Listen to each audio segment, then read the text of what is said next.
اعوذ باللہ من الشیطان الرجیم بسم اللہ الرحمن الرحیم۔ السلام علیکم ورحمۃ اللہ وبرکاتہ۔ دا ڈریم آف اسلام میں دل کی گہرائیوں کے ساتھ خوش آمدید۔ آج کی ویڈیو قرآن پاک کے اس آیت مبارکہ کے ترجمے سے شروع کرتے ہیں۔ القرآن: اے جن و انس کی جماعت، کیا تمہارے پاس تمہیں میں سے رسول نہیں آئے جو تمہیں میرے احکامات سناتے تھے اور ڈراتے تھے اس دن کی ملاقات سے۔ یہ آیت مبارکہ اس بات کی واضح دلیل ہے کہ جس طرح بنی نوع انسان پر پیغمبر مابعوث کیے گئے، اسی طرح قوم جنات پر بھی انہی میں سے نبی بھیجے گئے۔ ویڈیو کا تسلسل آگے بڑھاتے ہیں۔ ویڈیو کو لائک سبسکرائب ضرور کیجیے گا، آپ کا ایک لائک کسی کے لیے بہت اہم ہو سکتا ہے۔ شکریہ۔ ویڈیو آگے بڑھاتے ہیں۔ یہ تو سب ہی جانتے ہیں کہ جنات کو آگ کے شعلوں سے پیدا کیا گیا ہے۔ جنات علم، ادراک، صحیح غلط میں فرق کرنے کی صلاحیت رکھتے ہیں۔ جنات کو انسانوں کی طرح احکامات و فرائض دیے گئے۔ جنات کو انسانوں کی طرح احکامات و فرائض عطا کر کے انہیں ایک خاص شریعت پر چلنے کا حکم دیا گیا۔ انسانوں کی طرح جنات کا بھی جزا و سزا، حساب و کتاب ہونا ہے، اور ان میں سے ایک گروہ مومن ہے تو دوسرا گروہ کافر۔ اللہ تعالیٰ نے اس میں بھی ان کو دو گروہوں میں تقسیم کر دیا ہے۔ حضرت آدم علیہ السلام کی پیدائش سے 40,000 سال قبل ابو الجنات سمم کو پیدا کیا گیا۔ سمم تمام جنات کا باپ کہلاتا ہے، یعنی جنات کا سردار، کیونکہ اس کی پیدائش سب سے پہلے ہوئی تھی۔ اللہ نے اسے آگ کے شعلوں سے پیدا فرمایا تھا، جبکہ کچھ علماء کی تحقیق کے مطابق سب سے پہلے جن کا نام مارش تھا۔ جب اسے پیدا فرمایا تو اللہ تبارک تعالیٰ نے فرمایا کہ ابو الجن، تیری کوئی آرزو یا خواہش ہے تو بتا۔ تو اس نے کہا کہ میری آرزو ہے کہ ہم سب کو دیکھ سکے لیکن ہمیں کوئی نہ دیکھ سکے، اور میری نسل کے جنات ہمیشہ جوان اور تندرست رہیں۔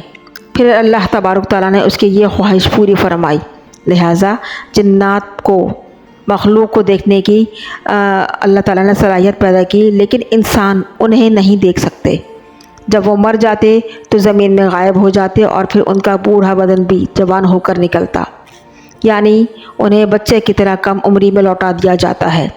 پھر اللہ پاک نے اس کے ساتھ ان کی نسل کو بھی آگے بڑھانے کے لیے اس کی بیوی مرجع کو پیدا کیا۔ ان دونوں کے تعلقات سے ایک لڑکا اور ایک لڑکی پیدا ہوئی۔ کچھ عرصے بعد ان لڑکا لڑکی کے بھی لڑکا اور لڑکی پیدا ہوئے۔ اس طرح ہوتے ہوتے ان کی تعداد بڑھتی چلے گئی اور 70,000 تک جا پہنچی۔ لہٰذا اللہ نے ان پر قانون نافذ کر دیا اور پھر ان کو جوڑوں، خاندانوں اور قبیلوں میں بانٹ دیا۔ جب جنات کی نسل میں اضافہ ہوا تو اللہ تبارک تعالیٰ نے انہیں رتبوں کے لحاظ سے، یعنی کیٹیگریز میں بانٹ دیا، اور ان کو زمین، پانی، ہوا میں آباد کر دیا۔ جب وہ زمین میں آباد ہوئے تو وہ ایک مدت تک اللہ کی عبادت کرتے رہے، اور پھر وقت گزرنے کے ساتھ ساتھ انہوں نے اللہ کی نافرمانی بھی شروع کر دی اور سرکشی بھی شروع کر دی، اور زمین پر فتنہ و فساد، خون خرابہ پھیلانا شروع کر دیا۔ ان کا ایک بادشاہ تھا جس کا نام یوسف تھا۔ اللہ تبارک تعالیٰ نے یوسف جن کو نبوت کے عہدے پر فائز کیا اور حکم دیا کہ قوم جنات کو ہدایت کا راستہ دو اور تعلیم دو۔ یہ جنوں کے قوم میں بھیجے گئے پہلے نبی جن تھے۔ جب انہوں نے اپنی قوم کو راہ ہدایت اور ایمان کی راہ پر چلنے کی تعلیم دینا شروع کی تو جنوں نے انہیں قتل کر ڈالا اپنی سرکشی کی فطرت کی بنیاد پر۔ لہٰذا اللہ تبارک تعالیٰ نے بطور سزا دوسرے آسمان کے فرشتے کو ایک لشکر بھیجا۔ اس لشکر کا نام تھا لشکر جن۔ ان میں سے ابلیس بھی تھا، جو کہ حضرت آدم علیہ السلام کی پیدائش سے پہلے فرشتہ ہی کہلایا جاتا تھا اور 4,000 جنات کا سردار تھا۔ لہٰذا وہ لشکر آسمان سے اترا اور روئے زمین کے تمام جنات کو نکال دیا، اور وہ دریاؤں، سمندروں، جزیروں، غاروں میں مقید کر دیے گئے۔ مگر یہاں متنازع روایات بھی کچھ مفسرین یوسف جن کو نبی نہیں مانتے۔ وہ یہ کہتے ہیں کہ وہ صرف ایک بادشاہ تھا۔ ان کے مطابق جنات کا سردار سب سے پہلے جن پیغمبر عامر بن عمیر بن حجام کو جنوں کی ہدایت کے لیے بھیجا گیا تھا۔ ان میں سے کچھ یہودیوں کی مقدس کتاب کے لحاظ سے روایات ہیں، مگر یہاں علماء ان باتوں پر اتفاق نہیں کرتے ہیں۔ یہ جن پیغمبر تو تھے، مگر کچھ ہی عرصے بعد جنات نے ان کو شہید کر دیا تھا۔ پھر اللہ تبارک تعالیٰ نے دوسرے جن پیغمبر کو بھیجا جن کا نام سعد بن مالک بن حجام تھا۔ ان کو بھی جنات کی ہدایت پر بھیجا گیا اور ان کی رشد و ہدایت کی تعلیم کے لیے بھیجا گیا، لیکن ان کو بھی سرکشی اور باغی جنات کی کئی قوموں نے شہید کر ڈالا۔ اس طرح یہ سلسلہ 800 سال تک چلتا رہا۔ ان پر بلقار، چلبائنیز اور حجان جیسی پیغمبر نازل کیے گئے۔ اسی دوران انہوں نے 800 سے زائد پیغمبروں کو شہید کر دیا اپنی سرکشی اور اپنی نافرمانی کی بنیاد پر۔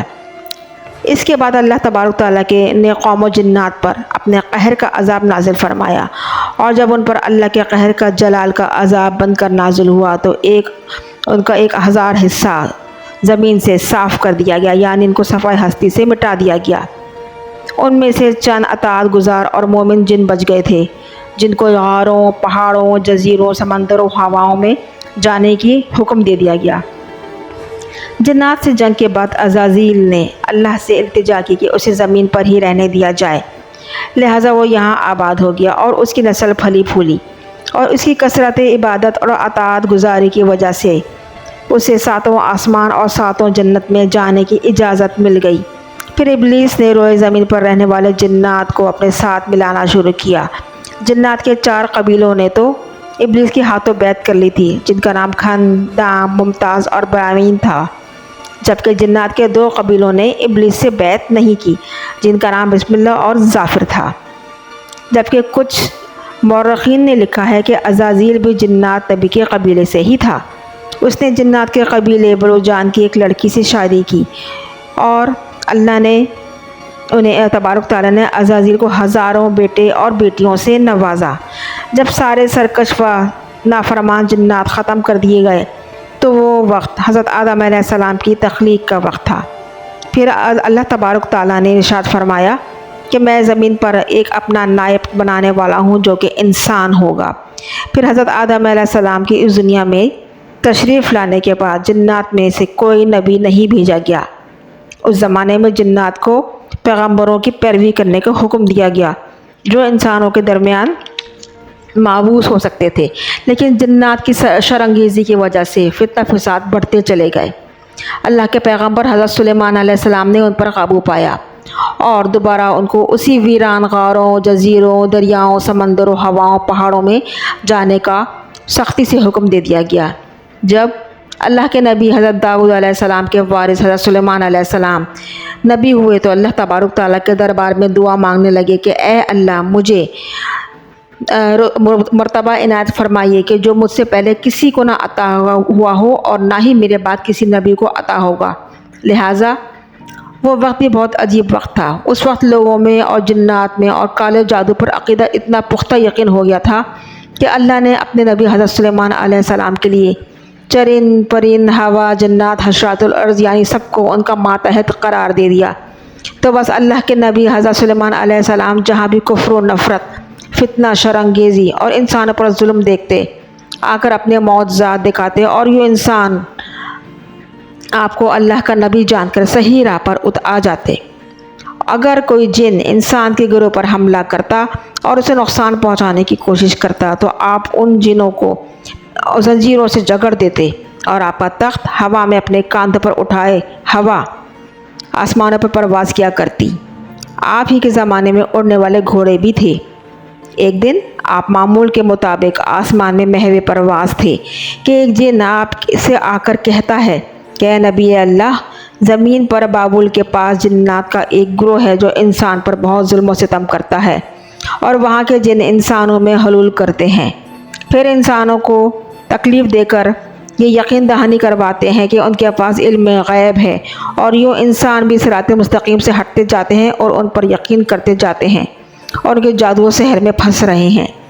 جیسے ہی حضرت سلیمان علیہ السلام نے یہ واقعہ سنا، آپ اپنے تخت کو بادل کی طرف سے موڑتے ہوئے اس گروہ کے پاس لے گئے اور کہتے ہیں کہ اے تکبر میں رہنے والی قوموں، اللہ سے ڈرو۔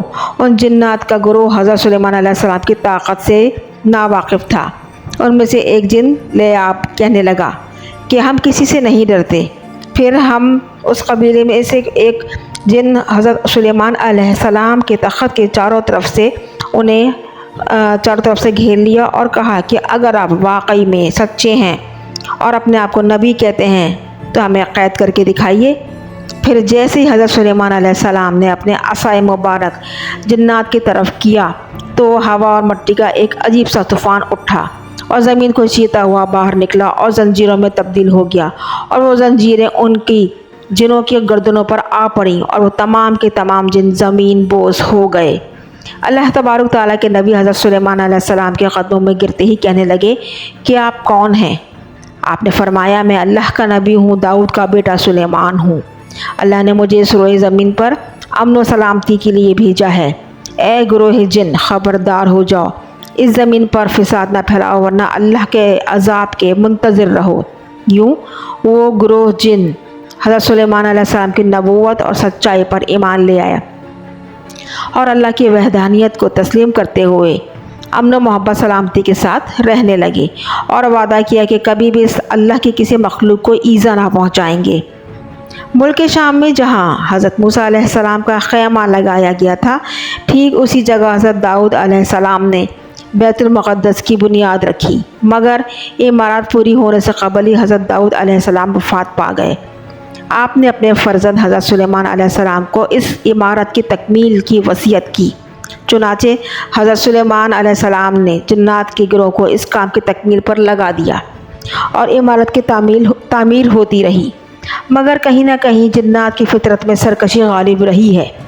حضرت سلیمان علیہ السلام کو یہ خوف تھا کہ جنات کام تو کر رہے ہیں، اگر ان کی وفات کا جنات کو علم ہو گیا تو یہ بیت المقدس کی کام چھوڑ دیں گے اور عمارت ادھوری رہ جائے گی۔ تو پھر آپ حضرت سلیمان علیہ السلام نے یہ دعا مانگی کہ یا الہی میری موت جنوں کی جماعت پر ظاہر نہ ہونے دینا، تاکہ وہ برابر عمارت کی تکمیل میں مصروف رہیں، اور ان جنات کو جو ان کے پاس علم غیب کا دعویٰ ہے وہ بھی باطل کر دے۔ یہ دعا مانگ کر آپ اپنے محراب کے پاس آئے اور وہاں اپنی لاٹھی اپنی عصا ٹیک کر عبادت میں مصروف ہو گئے، اور اسی حالت میں آپ کا انتقال ہو گیا۔ مگر جن یہی سمجھتے رہے کہ آپ عبادت میں مشغول ہیں اور وہ اپنے برابر کام میں لگے رہے۔ جنوں کے لیے حضرت سلیمان علیہ السلام کا ان کے سامنے نہ آنا کوئی حیرت کی بات یوں نہیں تھی کہ حضرت سلیمان علیہ السلام 2 مہینے 4 مہینے لگاتار عبادت الہی میں مصروف رہتے تھے اور وہ کبھی باہر نہیں آتے تھے۔ پھر بحکم الہی دیمک نے آپ کی عصا کو چاٹ لیا اور عصا گر جاتے ہی آپ کا جسم مبارک زمین پر آ گیا۔ اس وقت جنوں کی جماعت اور تمام انسانوں کو پتہ چلا کہ آپ وفات پا چکے ہیں۔ اور پھر قرآن پاک میں اس طرح اس واقعے کا ارشاد ہوا ہے کہ اور پھر جب ہم نے ان سے یعنی حضرت سلیمان علیہ السلام پر موت کا حکم بھیجا تو جنوں کو ان کی موت دیمک نے ہی بتائی جو ان کے عصا کو کھا رہی تھی، اور جب حضرت سلیمان علیہ السلام زمین پر آ گئے تو جنات پر یہ حقیقت عیاں ہو گئی۔ اگر وہ غیب جانتے ہوتے تو اس ذلت کے عذاب میں دیر تک نہ پڑے رہتے۔ یہ تھا کچھ خلاصہ کہ جنات میں نبی جن کون آئے اور انہوں نے کیا جنوں کی پر اللہ تعالیٰ کی وحی نازل کی، اور حضرت سلیمان علیہ السلام نے کس طرح جنات کو قابو میں رکھا، اور کس طرح بیت المقدس کی تعمیر جنات کے ہاتھوں ہوئی اور کن محرکات پہ ہوئی۔ امید ہے ویڈیو پسند آئے گی۔ شکریہ، جزاک اللہ۔